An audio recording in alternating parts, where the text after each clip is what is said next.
আমরা 7 দফা দাবিতে নামছি, কারণ যারা বিএসসি করছে তারা বলতেছে আমরা নাকি টেকনিশিয়ান। আমাদের 10ম গ্রেড, এটা আমাদের অধিকার। ডিপ্লোমারা একমাত্র আমরা ডিপ্লোমা করতেছি 10ম গ্রেডের জন্য, আর তারা আমাদের এই 10ম গ্রেড থেকে বঞ্চিত করতেছে। এটা আমাদের অধিকার, ন্যায্য অধিকার। এটা কোনো কোঠা নয়, এটা আমাদের অধিকার। আর ওরা বলতেছে আমরা নাকি এটা আমাদের কোঠা।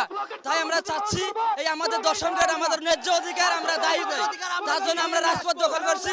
আমাদের 10ম গ্রেড অধিকার করেই ছাড়বো, প্রয়োজনে রক্ত দিয়ে রাজপথ লাল করে দিব, তবু আমরা আমাদের 10ম গ্রেড অধিকার করেই ছাড়বো, কারণ এটা আমাদের ন্যায্য অধিকার।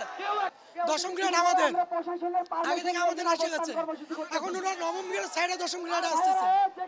10ম গ্রেড আমাদের গ্রেড আমাদের চাই। অধিকার আমরা কেন ছাড়বো? আমাদের তো এটা পাওনা, আমাদের অধিকার। আমাদের অধিকার যদি পূরণ করার জন্য আমাদের যদি রক্ত দিতে হয় রাজপথে, এটা তো আমাদের অধিকার। আমাদের অধিকার আমরা কেন ছাড়বো? আমাদের অধিকার আমরা ছিনিয়ে নিব। আমরা ছিনিয়ে নিতে শিখছি। আবু সাইদ বলে গেছে, দেখে গেছে কেন করে অধিকার ছিনিয়ে নিতে হয়। রাজপথে আমরা সবাই জীবন দিব, রাজপথে অধিকারের জন্য আমরা জীবন দিতে রাজি। আজকের এই অবস্থান কর্মসূচি হচ্ছে আমাদেরকে প্রকাশ্যে মানে ডিপ্লোমা উপসহকারী প্রকৌশলীদেরকে প্রকাশ্যে গুলি করে হত্যার হুমকি দেওয়া হয়েছে।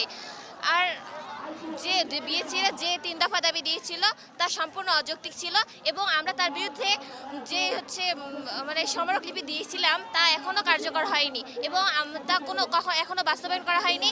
এবং আমাদের যে আজকে হুমকি দেওয়া হয়েছে গুলি করে হত্যার, তার বিরুদ্ধে আমরা অবস্থান নিয়েছি, যেন মানে পরবর্তীতে আমাদের এইরকম হুমকি যেন দেওয়া না হয়। কারণ আমাদের অধিকার হচ্ছে 10ম গ্রেড, আমরা এই 10ম গ্রেড কখনোই ছাড়বো না। এবং এটা আমরা হচ্ছে ডিপ্লোমা উপসহকারী প্রকৌশলীরা তাদের মাঠ পর্যায়ে যে কাজগুলো করতে পারি, বিএসসিরা অর্থাৎ হচ্ছে বিএসসি যারা পড়াশোনা করে তারা কখনো সেই মাঠ পর্যায়ের কাজগুলো করতে পারে না, তারা তদারকি করতে পারে না, তারা শুধু ডিজাইন করে, আর আমরা সেই কাজগুলোকে তদারকি করি। তার জন্য আমাদের 10ম গ্রেড চাই। এটা যতক্ষণ পর্যন্ত আমাদের দাবি না মানবে, যতক্ষণ পর্যন্ত এর হচ্ছে হুমকি যে দিচ্ছে বিএসসি ইঞ্জিনিয়াররা, যতক্ষণ পর্যন্ত আমাদের কার্যক্রম না সম্পূর্ণ হচ্ছে, আমরা কঠোর থেকে কঠোরতম পদক্ষেপ আরো নিব। না, এর আগে আমাদের হচ্ছে মূলত রোকনুজ্জামানের বিরুদ্ধে আমাদের আমরা 48 ঘন্টা যে আলটিমেটাম দিয়েছিলাম সেটার বিরুদ্ধে আমাদের কর্মসূচি ছিল, কিন্তু আজকের কর্মসূচিটা মূলত আলাদা।